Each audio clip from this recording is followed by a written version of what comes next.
that sets us free. There is only love. When I lose myself, when it seems I've lost my way, when I go inside and quiet my mind, I can hear spirit gently say, there is only love. There is only love. It's a love that heals, love that sets us free. There is only love. There is only love. There is only love. Love that heals, love that sets us free. There is only love. There is only love. There is only love. There is only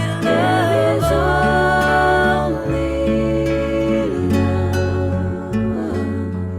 It's the love that heals, the love that sets me free.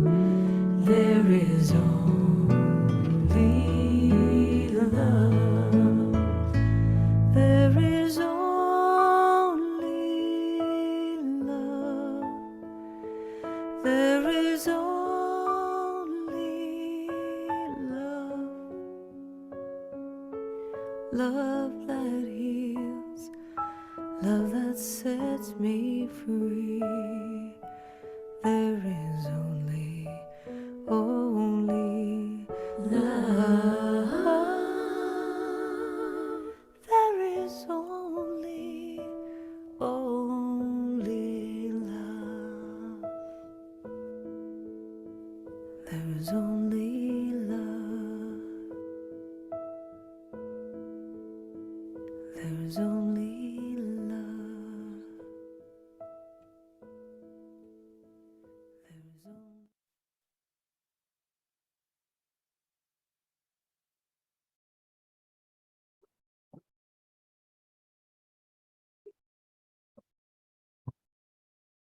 There is only Om Shanti.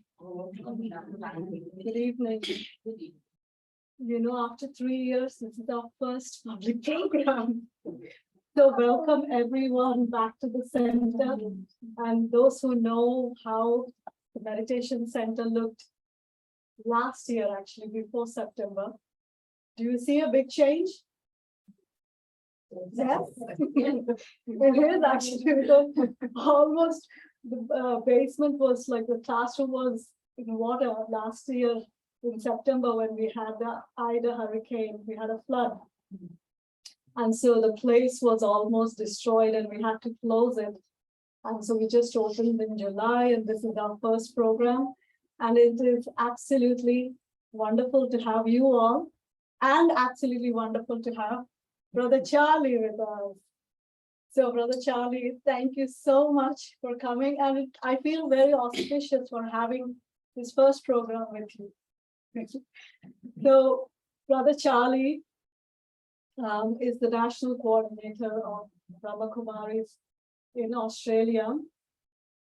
And of course, the main spiritual resource. Brother Charlie has been with the Brahma Kumaris for the last 47 years. Long time, right? 47 years.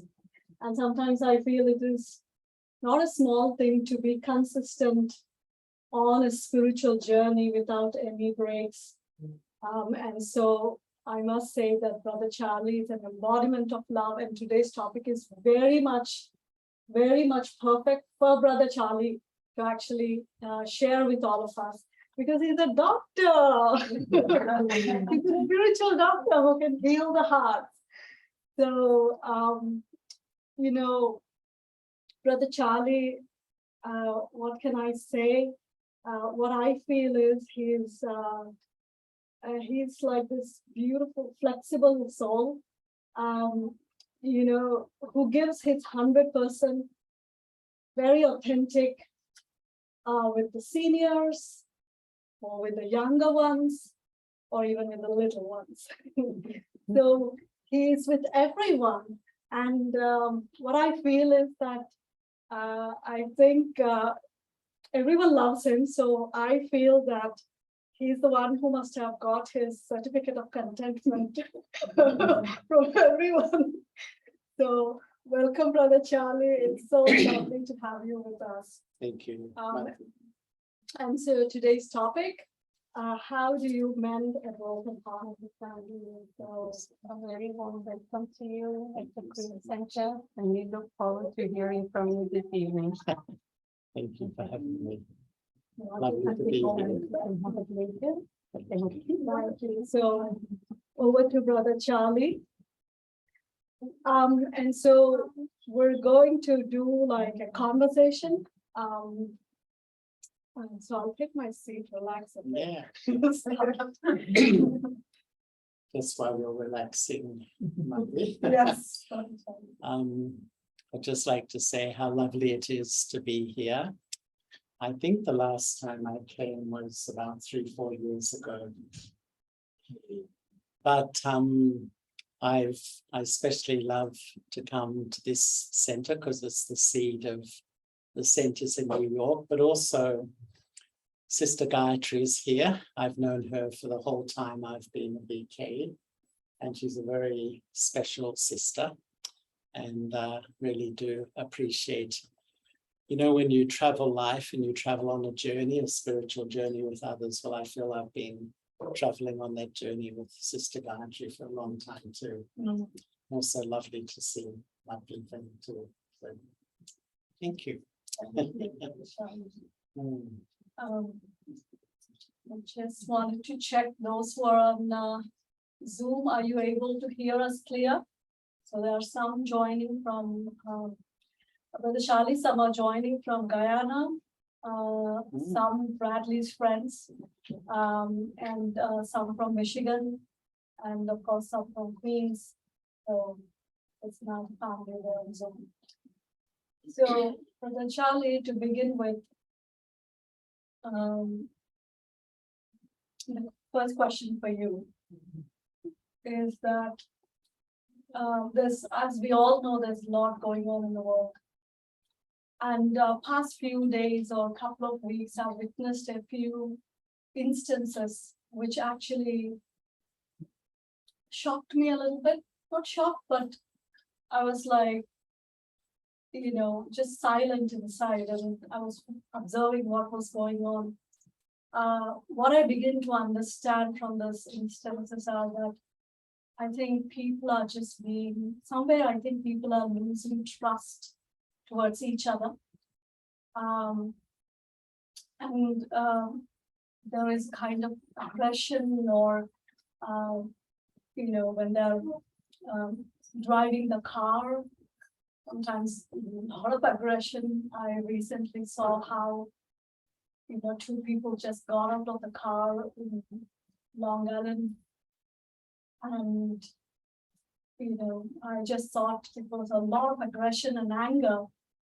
And also there's another scenario a few days ago, a mother called and she said her 27-year-old son actually committed suicide. And she just finished the funeral and she was calling the center. A lot of pain she was in. And this morning I saw another scenario where I went to a carpet place, and one of the lady there, she was absolutely in anger and aggression. So what is this going on? Is this anger, aggression, and not having trust towards each other? Is it somewhere the result of a broken heart? Are they experiencing broken hearts that, we all sometimes act in a different way towards each other?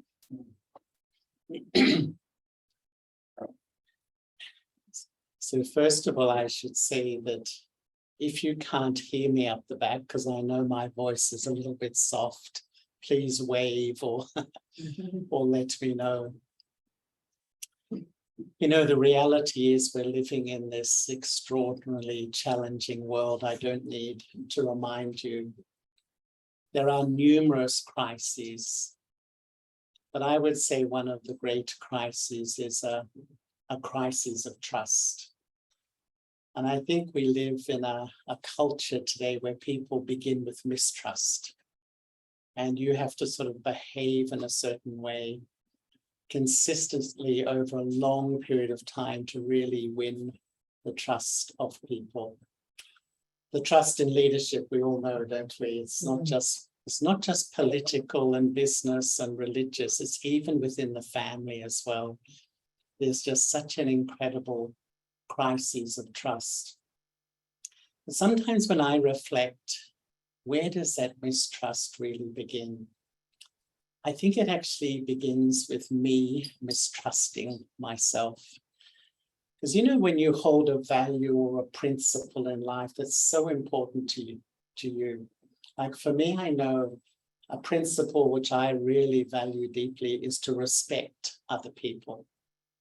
And if you constantly see yourself breaking your own principle, you know, you have a value, you have a high standard, you have a principle, but in your behavior, because of life, you keep breaking it. What happens to your sense of trust for yourself? It breaks down. And then sometimes if, you know, there's a loss of trust in a relationship, or there's a difference in a relationship with another person, you know, I think we have in our memory of what relationships should be. We have a very high, you know, dream of how a relationship should be. And so if the relationship is not good, deep down I feel a failure, that I can't maintain a relationship. And rather than take the responsibility of that, I like to put it on the other, that it's the other. So I lose trust in myself and I lose trust in others. And actually one time, a group of us were talking about what are the principles of rebuilding trust, because it does rebuild a heartfelt relationship. For me, the absolute intrinsic essence of a quality life is a life full of love, a heart full of love. And even if other things aren't in life, if there's exchanges of true love from heart to heart, that is a beautiful life, a quality life. But to rebuild trust, the first principle that we discussed was to keep your promises. Keep your promises. You know, if you say you'll do something and a little bit later you just do a U-turn and do something else, and you consistently do that, what happens to the others? They're just never sure, you know. Secondly, walk your talk. Probably the most powerful thing of building a relationship of trust, where you are what you say. And when someone is, I'm sure we all know some people who are just so consistent in life. You build trust in them because they're, you know, they're walking their talk. They're a good example. Albert Schweitzer, I once read a quote from him, something like, I can't remember it exactly. He said something like, example isn't the best form of leadership. Example is the only form of leadership. And why have we lost, you know, faith in all the leadership in the world at the moment? Because we see one, you know, we hear one thing and we observe something else. So keep your promises, walk your talk, be benevolent. And, you know, as I go on in my life, I really feel at the heart of a life of love. What is the law? The law says, if you want love, give it. If you want love, give it. Because the law says whatever you give, ultimately you will receive. A lot of people wait around to be loved. And I feel that one of the most important things in life today for me, everyone's struggling. it's not easy. I find if you scratch the surface of almost any human being, there's a battle going on inside. There's so many stories, especially about family and relationships. And if I have the spiritual strength to step beyond the judgment, the criticism, which is so easy, how easy is it to be so judgmental and critical, and offer benevolent feelings? There is no greater gift you can give to the other. The result of that, even if you're not looking for it, is you win blessings from the hearts of others. And, you know, often I think the mind is like perfume. You know, people, you know how you've met somebody, you can feel the perfume of their mind quite easily. And so when the perfume of your mind is benevolent, is merciful, you're suspending that hypercritical nature or judgment, then you start to win those good feelings. And the fourth principle is be predictable.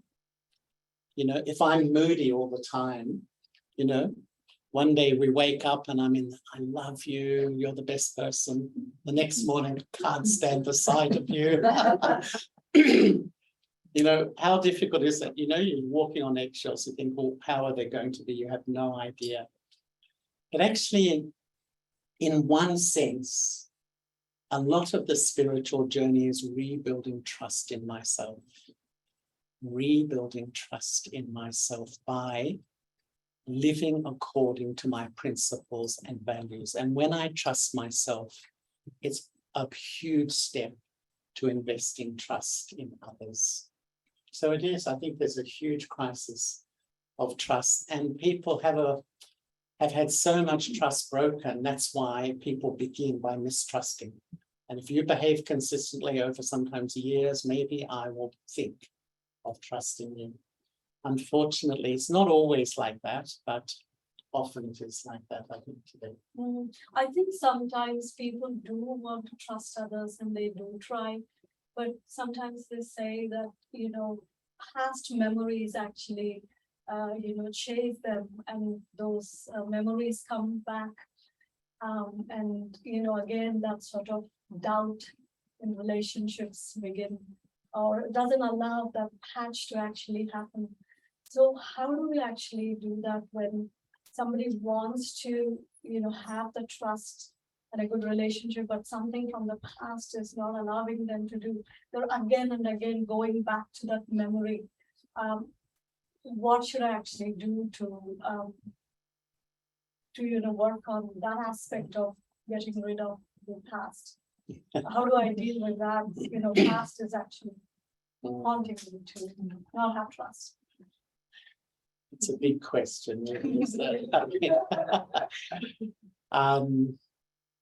You know, only last night I was in Peace Village, which I think most of you know. And someone asked me the question, what is the greatest act of love?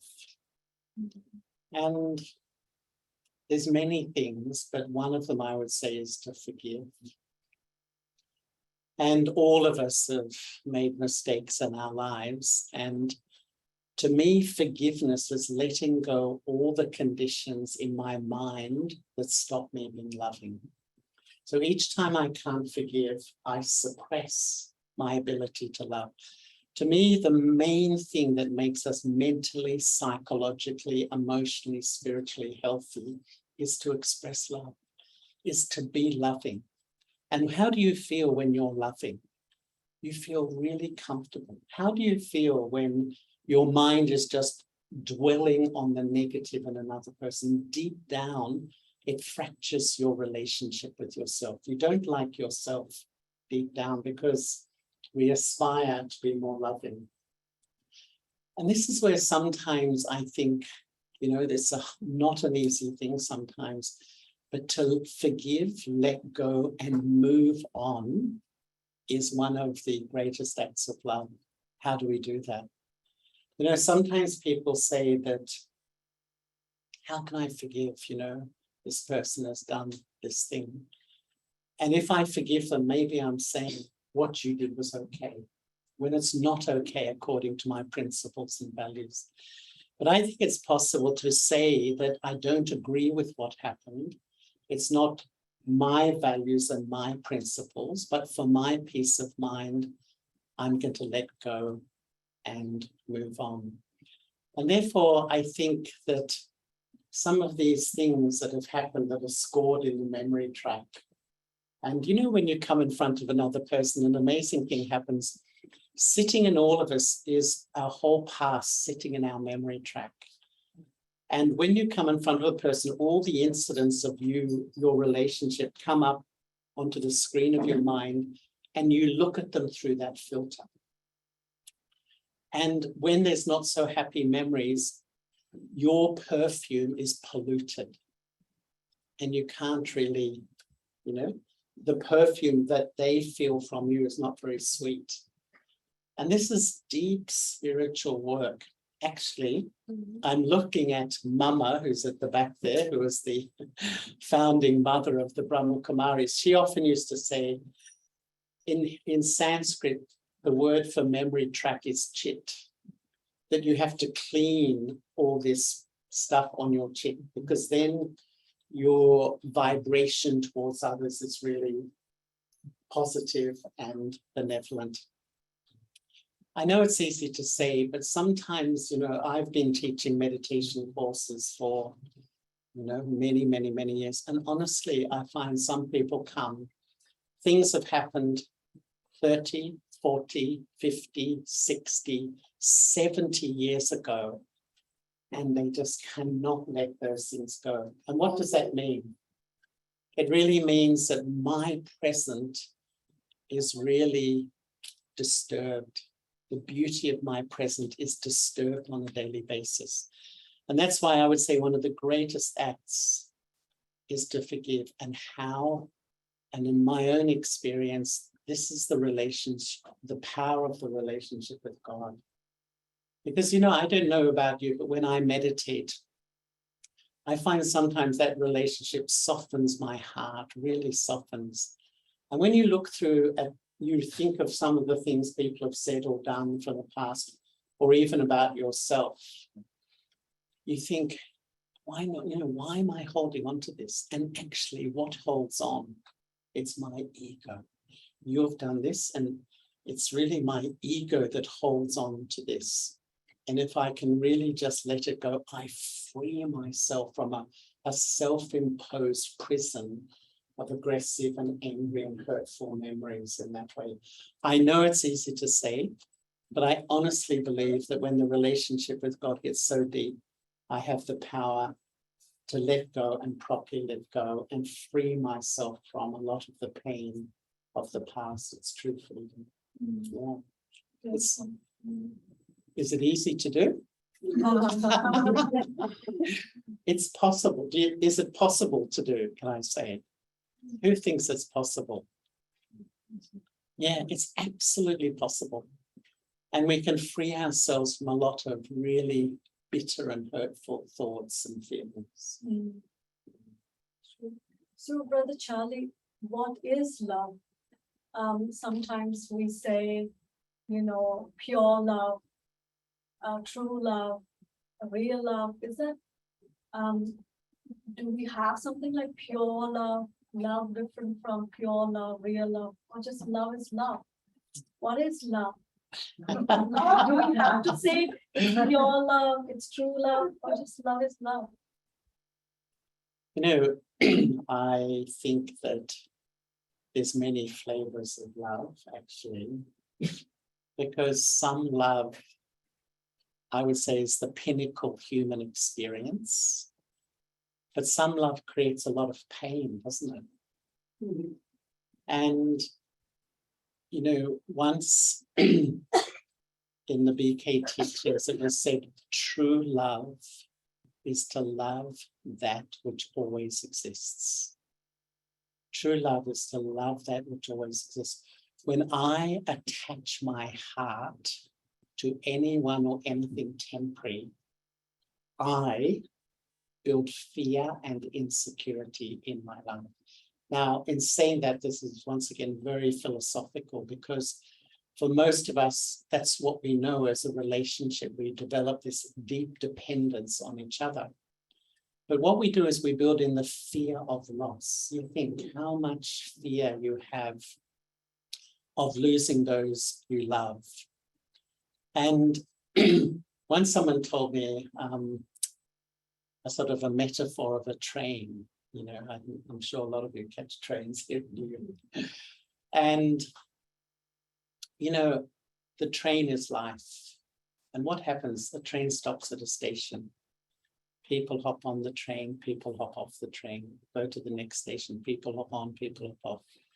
This keeps happening. Eventually you hop off the train. The train is life.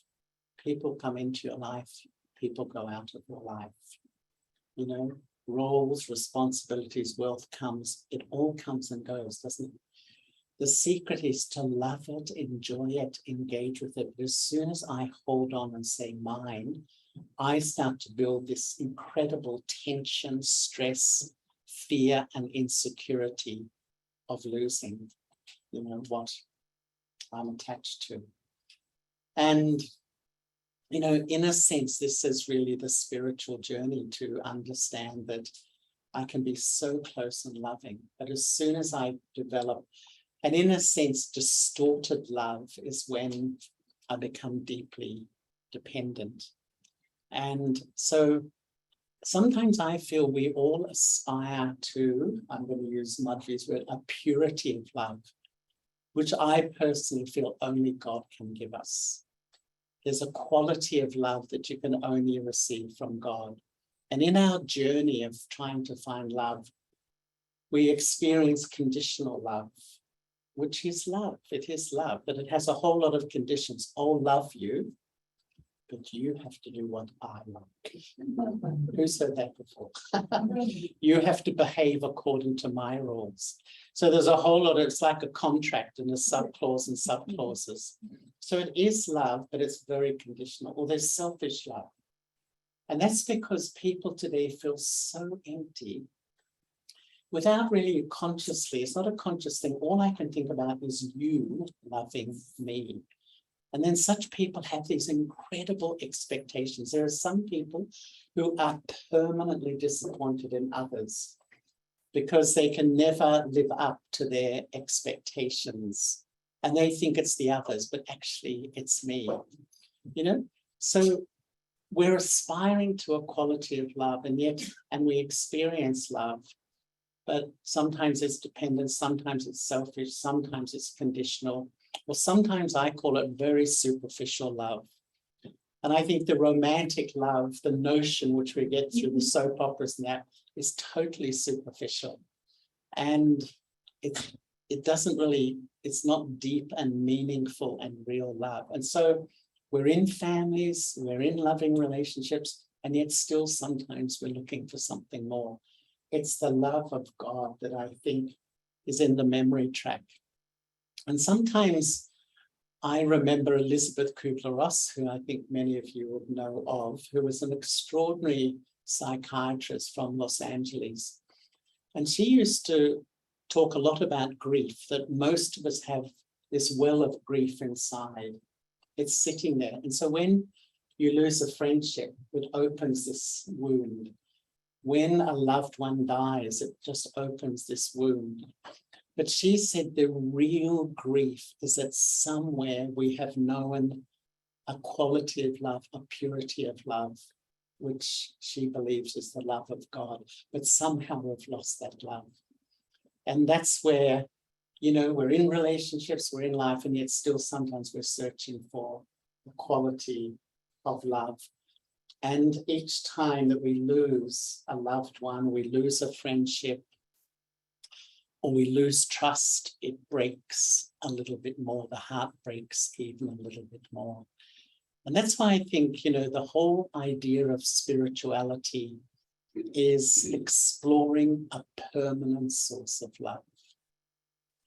You know, because all the most inevitable thing, you know, sometimes I think that we search for true love. We invest our heart in our families, our relationships. Everyone in this room, you think how much you've given to your family.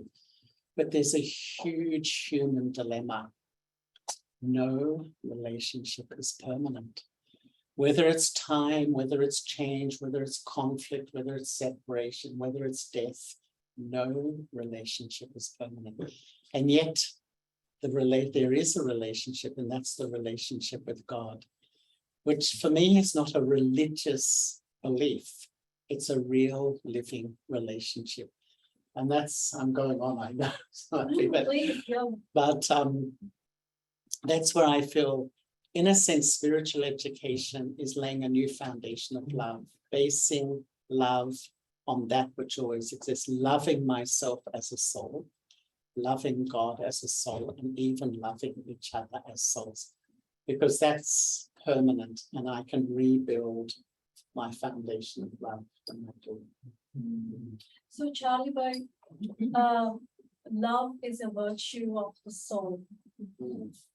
And so can love turn into attachment? What does everyone think?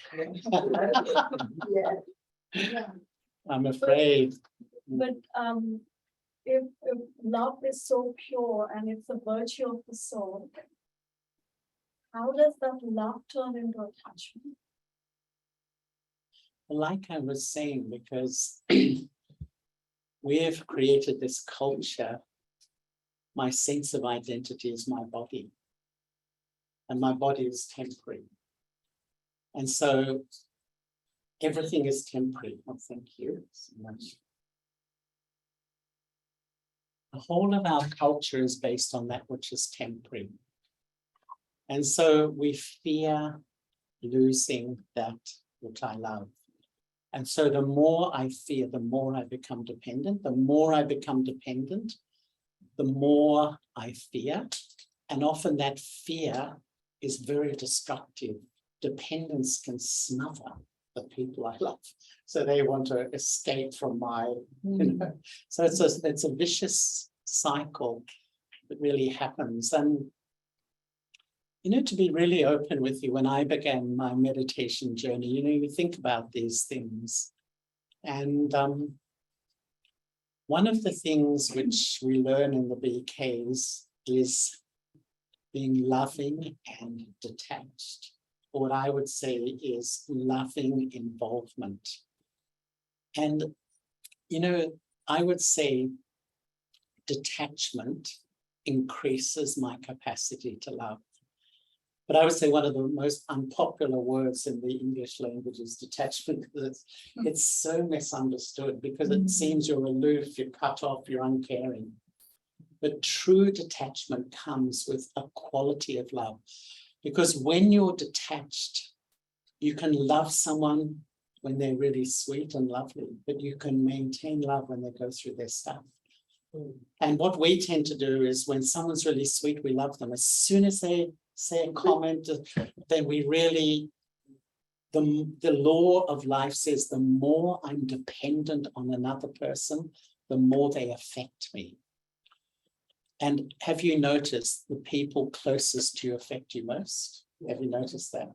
Because this is my attachment.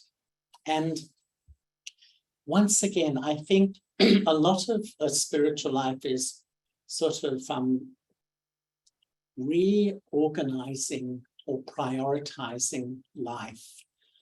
And in doing that, I realized that to have quality relationships, and I would use the word sustainable relationships. And that's so lovely, isn't it? To have sustainable relationships with family members and friends. Detachment is an incredible quality. So I'm loving, I'm giving, I'm close, I'm communicating, I'm caring, but I'm uninfluenced by. And this is, because sometimes I think the mind today is like a vacuum cleaner. You know what a vacuum cleaner does? So you give me love, I take it in. You give me respect, I take it in. You give me cooperation, I take it in. You insult me, I take it in. You criticize me, I take it in. You defame me, I take in everything. I absorb the love and I absorb the hate, and then I blame you. But actually it's because I've lost all my power. I'm empty. So my whole mind is just, you have to give me all my needs and nutrients, my spiritual nutrients. What is spirituality? Is that we learn to take them from God. And it's not just a belief, it's a real living relationship. I would say for me, the way I begin every day is to sit in front of God, become like a little child, and allow myself to be loved, give myself permission. And I find when I feel loved, I feel full. So rather than looking for you to fill my emptiness, you have something to give. Hence, the perfume of your mind, these loving thoughts, these good wishes, these pure feelings, the ability to respect. You know, you give out that energy. And what energy do you get back? You get back a similar energy. Where does it begin? It really begins with connecting with God and allowing myself to be really deeply loved by God. And you know, I have had an experience when I feel really loved by God, I feel my whole inner world cools down. You know that love that we feel so settled, content, as you were saying.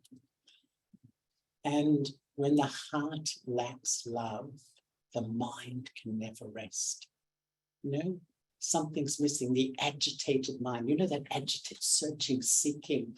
No matter you have everything, you have material things, you even have a family, but something's missing. Because the first need in life is love. The first desire is love.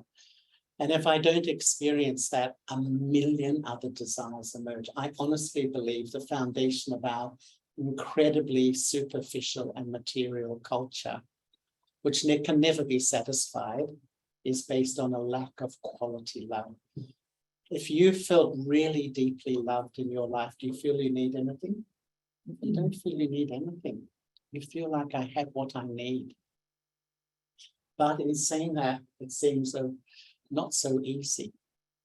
And that's why I feel spirituality turns life around. Rather than looking to your family to love you, one day they do, one day they don't, 1 hour they do, 1 hour they don't. We start to take love from God. And then if I give love to others, that's good. But if they don't appreciate me or whatever, I'm not so influenced by. And I can honestly say that over time, that's happened to me. That's really happened to me. I feel less and less influenced by others. So when you do, you have more capacity to remain loving, even when people don't behave as perhaps you feel they should behave. Anyway, I'm rambling on at the moment. You want the first one? No, I'm fine. Thank you. Thank you. That's kind of Being you. wonderful. You're being very sweet. Thank you. You know, we're all experts actually, because we have a lifetime of relationships. But I really feel in the world, we look to others to give me love. When we take up a spiritual practice, I experience love from God. Automatically, that changes how I feel about myself. And you develop a more loving relationship with yourself. And when you have that platform, you know, then you can offer love to others. And sometimes I think there's 3 sources of love: our family and friends, 1, God, 2, and ourselves. Today, most of us, the biggest struggle in life is to love the self. We all know that's just the highest destination. God, some of us have faith in God, but I wouldn't say it's a real experience of intimate feeling of love. So my 1 source is family and friends. And so when there's a loss, my whole world goes into massive upheaval. What is spirituality? Spirituality is having first a loving relationship with myself as a soul. Secondly, a loving relationship with God. And that's the platform. I built a real permanent platform. I can start to rebuild sustainable, loving relationships with others. of course, it doesn't happen overnight, but in the long term, it really works. Yeah. In my experience. Charlie. Just a couple of questions, and then of course we'll open up. One is how to fix the broken heart. One is to, what to do to fix a broken heart. But then, what should I do so that I don't allow myself to keep breaking again and again?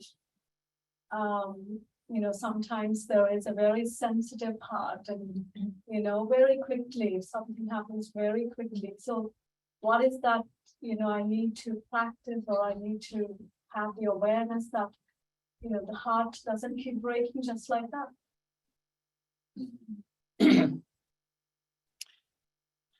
I think that what is it that keeps breaking? It's actually my ego. And in a sense, when I forget the truth of who I am, that I am an eternal soul. I'm sorry, I'm getting a little indication from the back. That I am an eternal soul, and I think I'm a temporary body. Charlie, excuse me. We really cannot hear you. And I know your voice is so. I don't know what else to do. I thought it's not we have Is it okay to shout?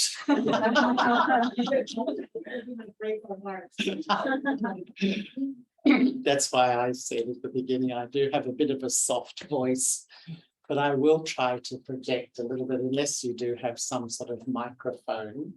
But if you don't worry, it's fine. Yeah, the only thing is we can turn off the AC. Yeah, is that okay? Maybe that will solve it. First of all, apologies to all those online if we're too soft. Well,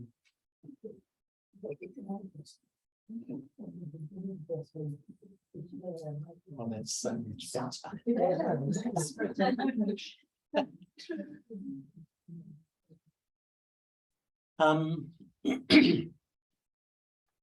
Sensitivity is ego.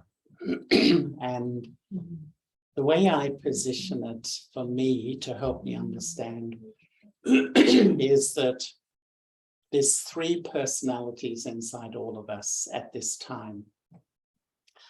I would say 2 of them don't allow me to have love in life, but one of them really opens the door to love. And the first personality I call the I of arrogance, or the I of superiority. And this personality takes this whole sense of identity from my body. A whole set, who am I? I'm a whole set of labels. My gender, my color, my religion, my nationality. And what is common to all of them is that they are temporary.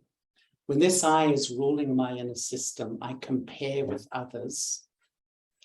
And I think that, I am better, I know more, I am right. But when it comes into my feelings, when my ego is ruling, I feel so easily insulted, disrespected, not valued, excluded, sensitive. So this sensitivity, which is really my ego, keeps cutting my relationships. Even sometimes people say something so innocuous, and yet I take so much offense and I put it back on you. I don't actually realize I'm being deceived by my own ego at that time. There's a massive relationship between ego and love. And the law of life says the more ego I have, the less lovable I am. What is the role of ego? Ego makes you feel separate. Ego whispers in your head, you don't belong, they don't want you, you're different. And you feel that's real, but actually it's a construct of a lack of self-awareness. That's my first personality. The second is like the flip side, I would say inverted ego, the ego of inferiority, or what we call lack of self-respect. This is the I that dominates our planet at the moment. And when this I is ruling, I think I compare, and this I takes this whole sense of identity from my temporary body. I think others are better, others know more. Others don't love me, others don't respect me, others don't value me. And when it comes into my feelings, hopelessness, a sense of hopelessness about me and my life, inadequacy, unworthiness, I would say depression. And in psychology, depression is like a sadness that my dream in life hasn't been fulfilled. But in spirituality, depression is like a mourning for my true identity. I'm living my life, and who am I? And so when I'm under the influence of my ego and lack of self-respect, it's so destructive in my loving relationships. And then I often project it onto the other. But it's actually, I've forgotten that it's actually my ego that makes me feel separate. And it's my lack of self-respect. When I lack self-respect, someone may say something to me normally. What did you say that for? You know, like because I lack self-respect, I interpret your comment as being rude or disrespectful. And yet it's my interpretation that's hurting me, not your comment. Sometimes it's the comment. But when I'm soul conscious, in a sense, when I begin to think that who am I am the infinitesimal, eternal self that sits in the front of the brain, that's lived before this body, after this body. The reality of existence is that I am a soul. I adopt a temporary body. And the more I become soul conscious in another way, I let go a lot of my ego. I become not so sensitive, not sensitive at all. And I start to see others as souls too.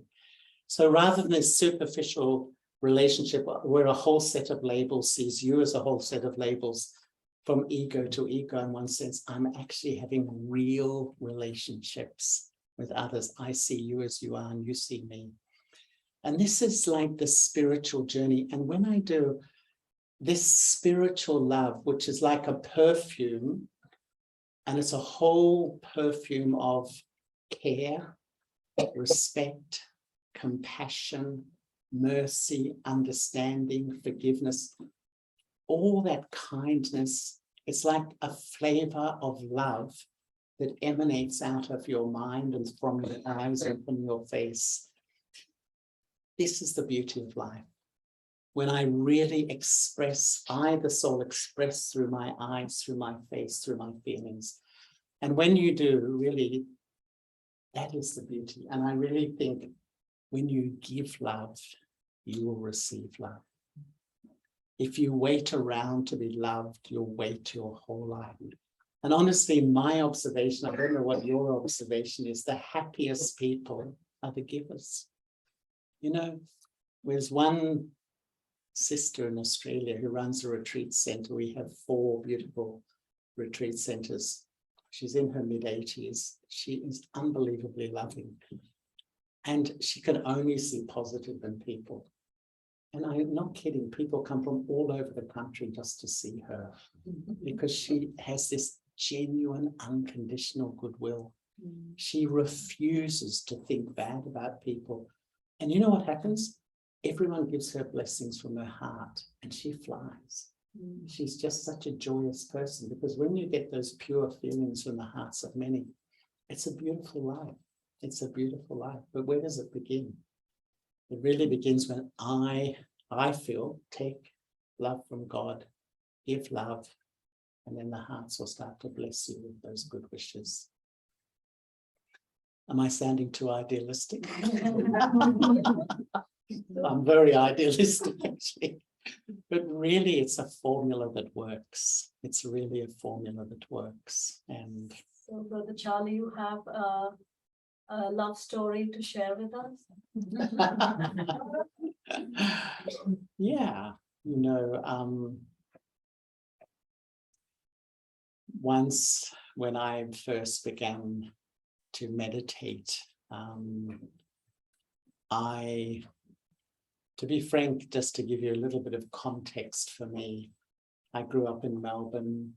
I went to university, I studied architecture, but I couldn't get myself into it really. So I took a one-way ticket and I just wandered the world, and I lived in religious communities in Southeast Asia, India, the Middle East, Africa, Europe. I was on a real search, and I'm sure most people in this room are similar. And I settled in London. That's where I came across the BKs. And when I was young, it's just my story. When I went, my family took me to church. I just couldn't relate to the God they introduced me to. The God that they were telling me about was a very punishing, authoritarian, sort of judgmental.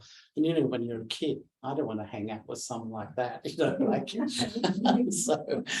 so my parents said to me, well, what have you learned? What have you learned from? And I said, I think I'm an atheist. Very learned 12-year-old. But then as I traveled, I said, openly, I'm an agnostic. I'm not sure. I just don't know. And yet when I was offered the idea of the self as the soul, it made so much sense to me. That the soul is beyond all the labels. I loved it. I was really disturbed by the conflict in the world based on, you know, religion, culture, nationality, color. It really disturbed me as a child, you know, when you just can't understand how people can think like that. And when I knew that actually we're all souls, the sense we're one family, it just touched me so profoundly, deeply. And then I was thinking, they offered me this idea that God is a soul like me, but God's eternally pure.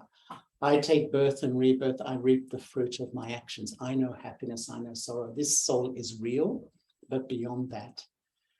And I decided to build up this whole picture. It's not just a concept, a picture on the wall, an intellectual idea, but a real living being. And one day I was at the meditation center and I was really thinking about this, and I started to walk down the road to where I was living. And it was like somehow that connection just connected. And I felt so deeply loved to the core of my being. You know, it's like, and I can honestly say I felt I've come home. And what I was really searching for was this quality of love. And I find that the more I taste that, it transforms me, it changes me, you know.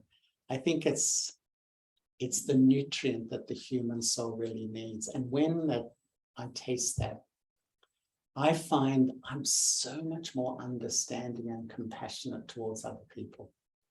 You know, when I remember God and I feel that love, I soften. And even if things have been irritating me a bit, you know, I can sort of let that go and move on. So yeah, that experience and many experiences since. And my favorite thing is to sit in the early morning, wake up early, you know, that beautiful silence in the early morning. Just let go, just become the soul beyond all these temporary labels and sit in front of God and allow myself to be loved. And that, when I drink in that quality, I just feel my whole world become so almost not even peaceful, still, just settle, and I have what I need. And at that time too, I sometimes feel an incredible clarity as to what I need to change, you know, what I need to work on. Yeah, so. Beautiful. Beautiful. Yeah. Anybody wants to ask anything to Brother Charlie? Anybody wants to ask?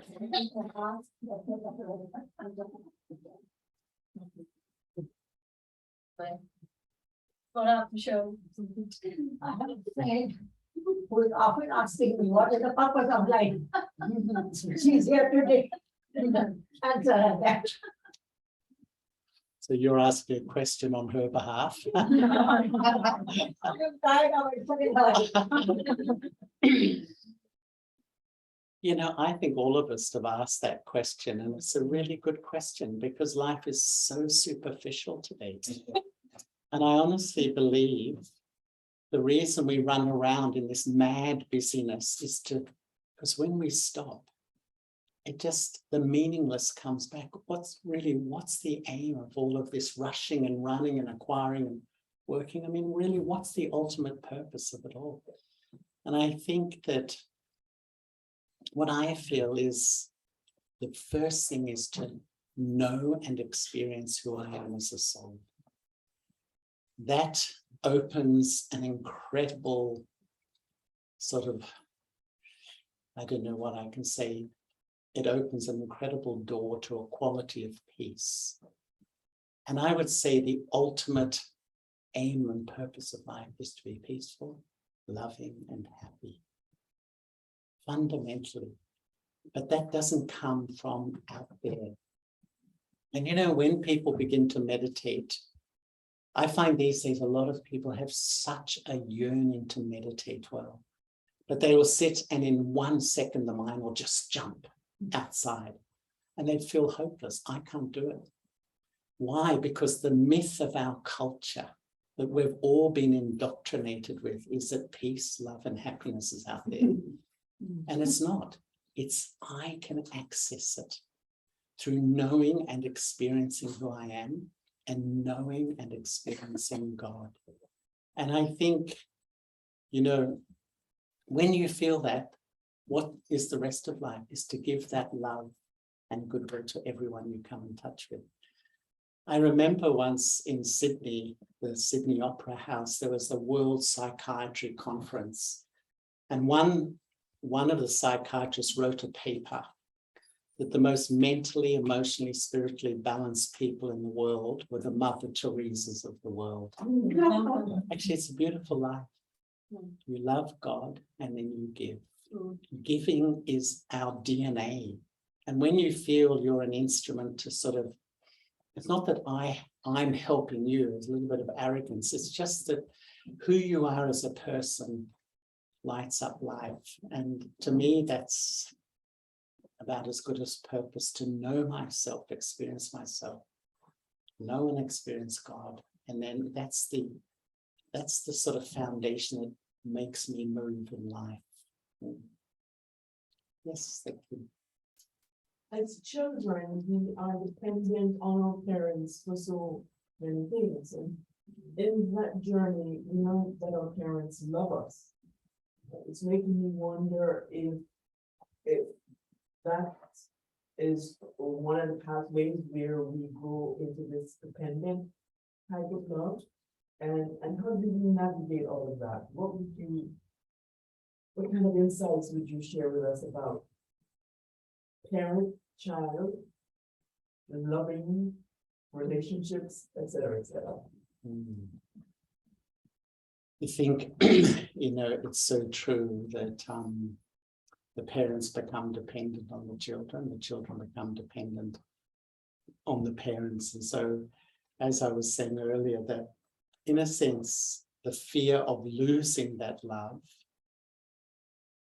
can grow so strong that it can even affect the quality of the relationship. And in a sense, spirituality just tries to refocus love to God, and so that I have a loving relationship with God. I love my parents. The parents love the children love the parents. But the dependent nature of it, because I understand the very nature of existence is all of us are going to leave these bodies at some point. There's always change. The nature of our life has changed. But what's consistent in all this change are two things. Who am I, the soul, and who is God? So if I lay the foundation on that, as much as the world swirls around me, and I don't know, what do you all feel? I think the change is even going to get faster. Do you feel that? I think it's exponential.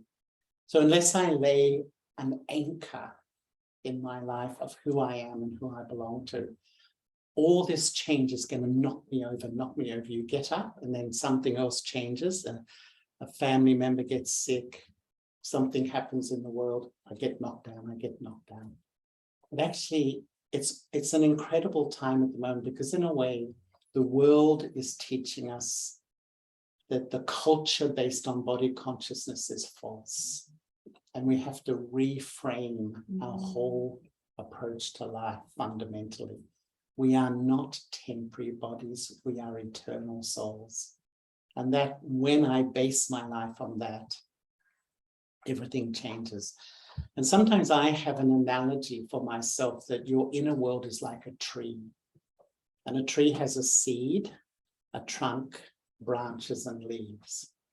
Your thoughts are the leaves. How many thoughts do you have in a day?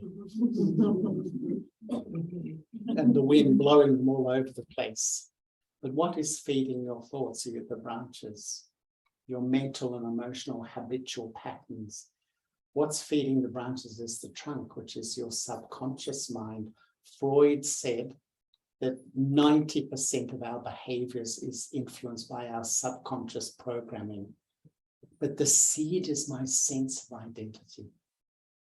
When the seed of my inner tree is that I'm a temporary body, I'm a male, I'm this, I'm that, then that's going to influence the trunk, influence the branches on the top.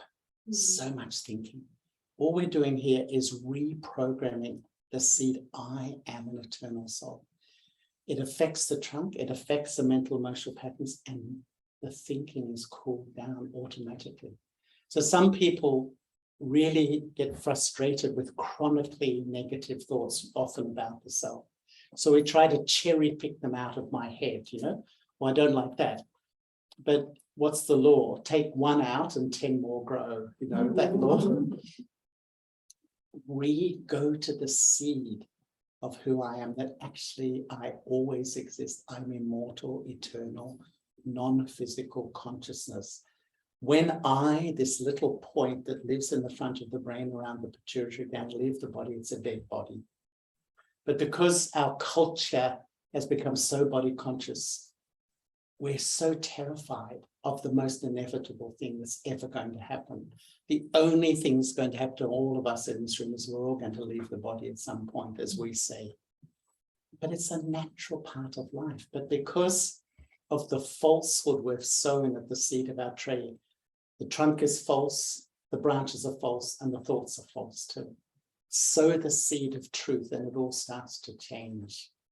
And so that you can feel, I would say, closer to your children, closer to your parents, but in still understanding the inevitable, that we're all on our own journey and we're all going to leave and continue.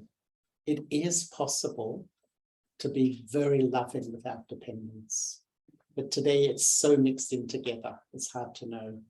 It's hard to perceive relationships without dependence.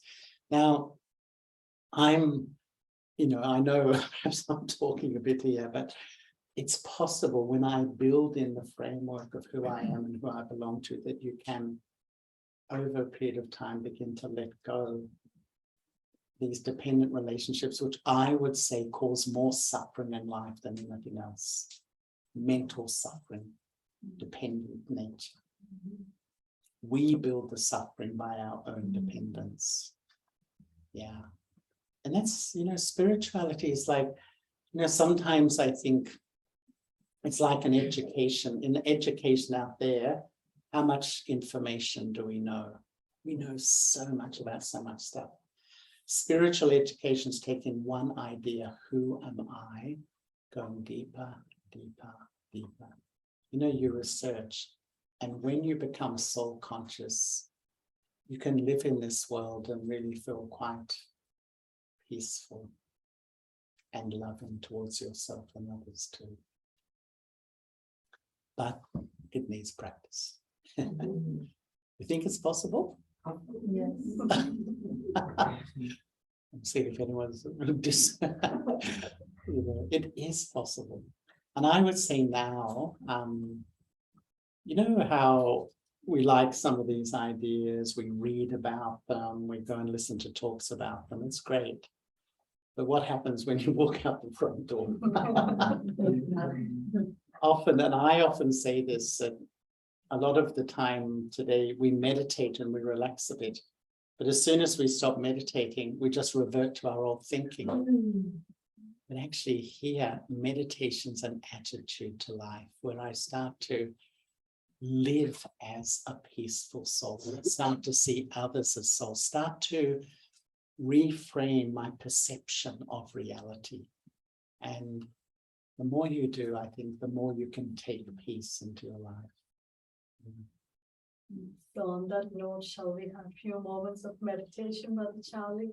We want to listen to Brother Charlie more, right? It's already 8 o'clock, I think.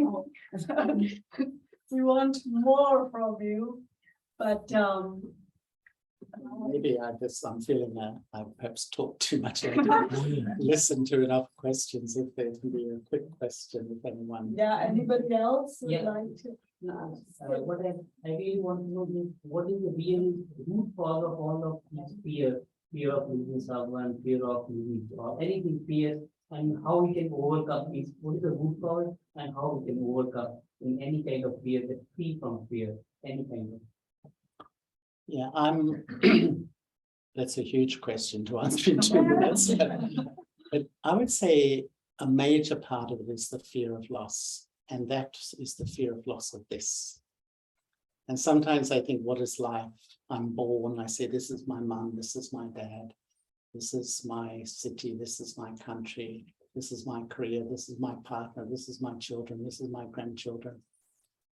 In a second I leave it, in a split second I go. And because we've forgotten who we are, that has built up so much fear of loss. But that's actually when I understand that that is the most, it's normal. This is life. I'm going to continue as a soul and I will carry forward. I would say that's the heart of fear, but it's a big question. And yeah. So means how we can deal with, how we can overcome this, what we can do to. You know, when I begin to identify with the reality of who I am, you always exist. Your body won't, in the name of your body, but you, the soul that's looking at me through the eyes and hearing, the consciousness always exists. When you start to realize, experience, you always exist. You can't feel loss. You just understand that you love people. It's the train journey. People come into your life, people go out. Wealth comes into your life, wealth goes out. Responsibilities, successes, achievements, it comes and it goes. As soon as I hold on, I build fear into my life. So just enjoy the journey, you know, knowing what's eternal in all this change. Brother Charlie, thank you so much. I feel like you laid the foundation tonight on all these topics that are so important spiritually. I wanted to share that before migrating, I imagined in my head, when I was very depressed, by the way, I imagined like a galactic space, like the one you have in your background, without that light, you know. And Brahma Kumaris, and especially Sister Madhu, taught me that light, you know. After so many years, I have gone around, you know, like the spiral, right? And I have finally landed to that light. And you've made it so clear tonight that that light is, it's definitely about God, but that God is like in our own search internally as well. And I really appreciate that. And that depression is getting lost on that identity as, you know, the outside identity. It is. Yeah. Thank you. And I also wanted to share something that we spoke with Sister Madri. Yeah, over there. Yeah, okay. So I have been coming to Brahma Kumaris. Second time I'm saying that today. That's so bad. And people are like, "Oh, it's okay, cry." But no. So I have been coming to Brahma Kumaris for like what, the past 4 or 5 years. Yeah. Because I used to live down the block. And my friend Inti, who is a big, a very good friend of mine from the neighborhood, she introduced me to this place, and she was going to come today and she couldn't make it. But I wanted to share this with you, with all of you, and taking the opportunity that brother Charlie is here. So when I first came, I came for the meditation course, and Sister Madby has been my mentor, and that's how I learned to meditate, and that helped me so much because I felt like I was not going to pass through that stage. It was a very hard one, and it was through meditation and through coming here that I was able to not only survive but thrive, at that time. And I remember Sister Madby will always talk about this analogy of the cocoon, right? Yeah, you've heard it, right? The cocoon, when we go through that stage of that inner work, and that's okay, because you just have to go through the stages and you eventually become this butterfly, right? And I went through that for many years. And all these years since I have come here have been in my cocoon. And now I did this. I haven't finished it. Oh, I haven't finished it. Yeah, but I was just I just want to express myself, and this is gonna be gifted to Sister Madby and the center when I finish it, because it still needs some because this is the stage right now, that representation and what we can achieve through this inner work and this constancy. And I wanted to share that with you all because it's possible. Beautiful. Very nice. Thank you. Well done. You're a butterfly.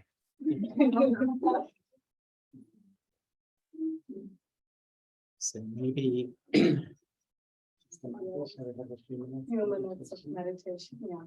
We'll have some red lights and Mr. Gayatri here. Mr. Gayatri, Mr. Gayatri, and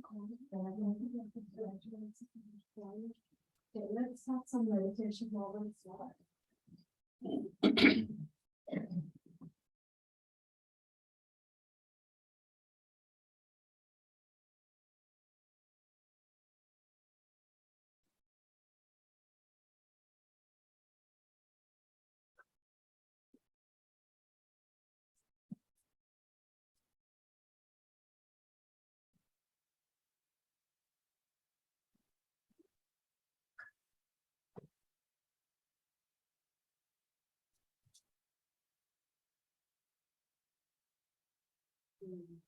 let me ask my heart.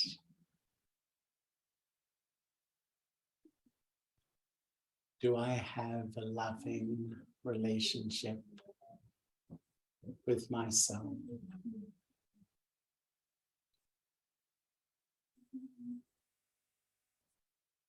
How do I treat myself? Am I kind? Am I forgiving? Am I caring? Or do I speak harshly to myself sometimes?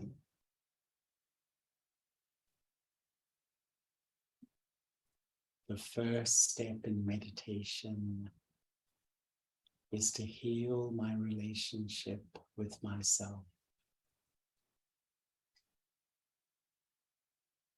Just visualize yourself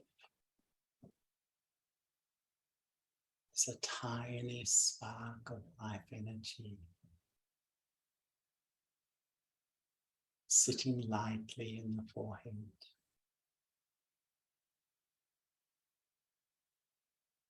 Just feel yourself so light, beyond the labels of your body. And in this sweet place of soul consciousness, Visualize the light of the divine, a radiant jewel of light emanating divine love. Just become a little child and allow yourself to be completely loved.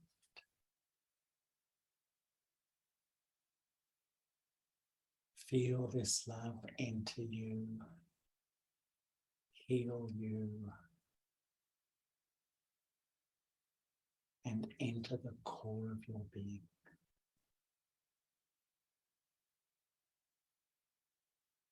The more I taste this quality of love,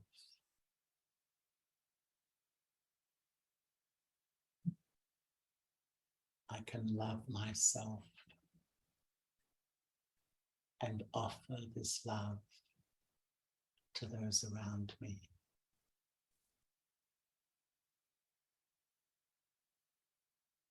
This benevolent love, this merciful love can help mend broken hearts.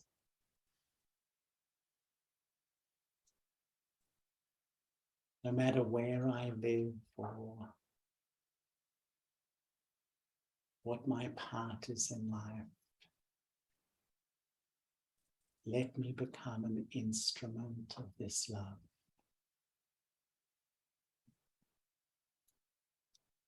I am a loving soul. I am a loving soul.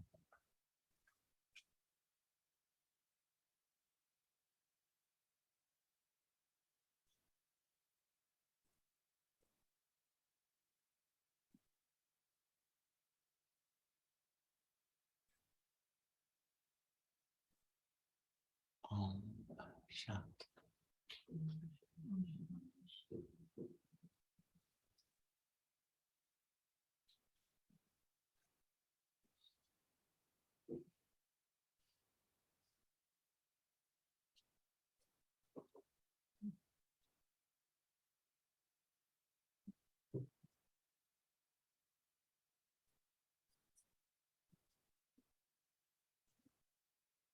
Thank you so much, Brother Charlie.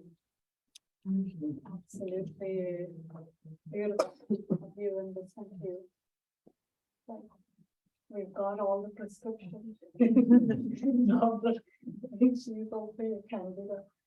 We got the prescription, we got the diet, we have the exercise. So all we have to do is just do it. That's bullshit. So thank you again, Charlie Bye. It's just beautiful to listen to you. So we will have Holly, fruit and blessings from Brother Charlie. So we can, each one can come and we can just.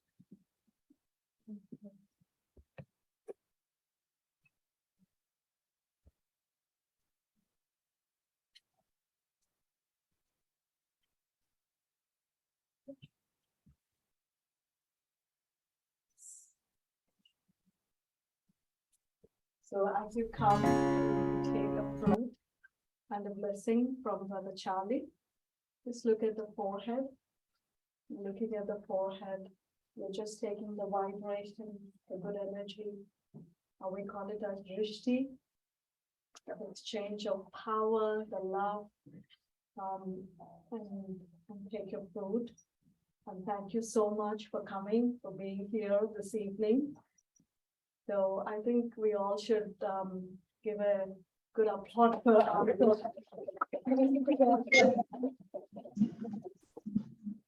Yeah, so keep coming. The place is yours. It's open now. So most welcome anytime. Keep coming.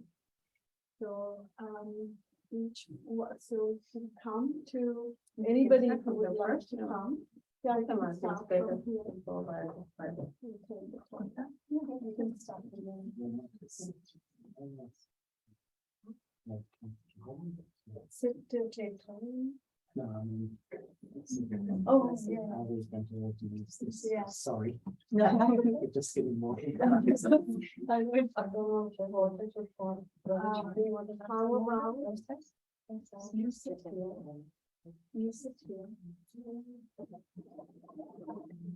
No, you sit. No, you sit.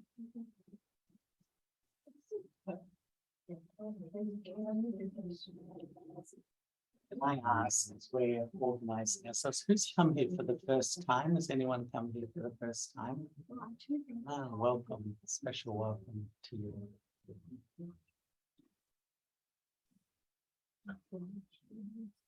Is your real name Charles? My, my birth, I was telling someone today, the only person who called me Charles was my mother. My mother's always like that.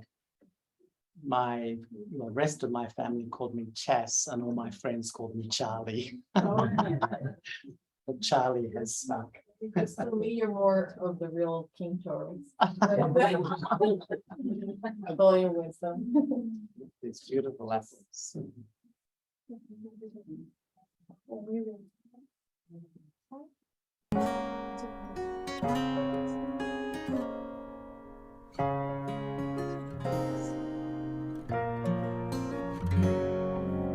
We are the people of love.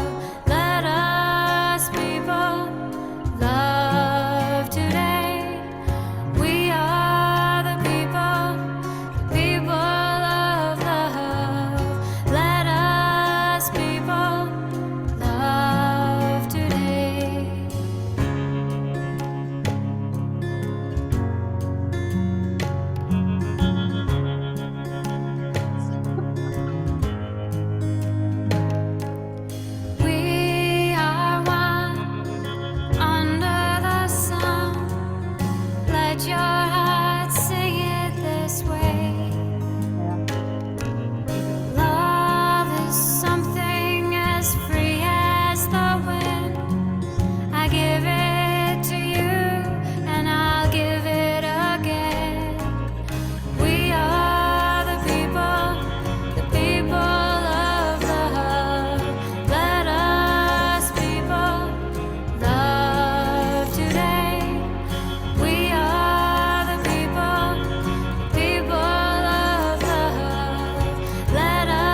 It's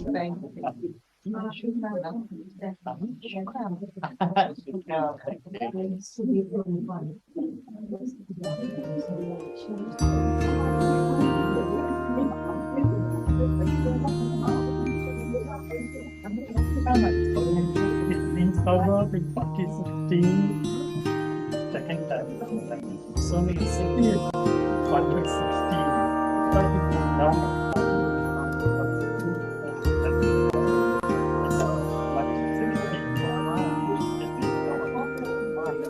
Thank you for your inspiration, for your life and love. Thank you for your recognition of the one above. Very light.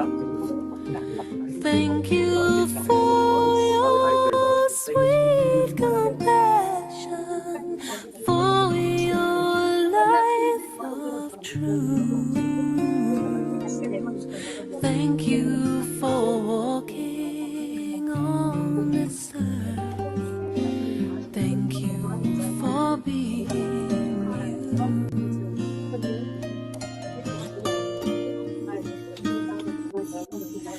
The river flows back to the ocean. The trees turn back to dust. The sun must set as the day ends, and so shall all of us. The gift of silence is returned to each one's soul by soul. I know you hold it in your heart as you watch your life unfold. So go to the sea, flow to the ocean, fly like a bird to his arms. Take all the love of all who will miss you, but know we are never apart.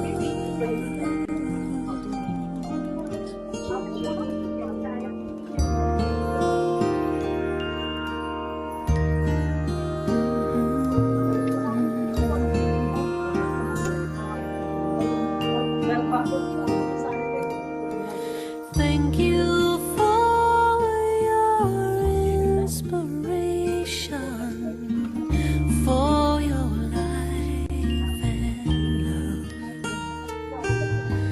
Thank you for your recognition of the one above. Thank you for your sweet compassion, for your life of truth. Thank you for walking on this earth. Thank you for being you. Oh, thank you for walking on this earth. Thank you for being you.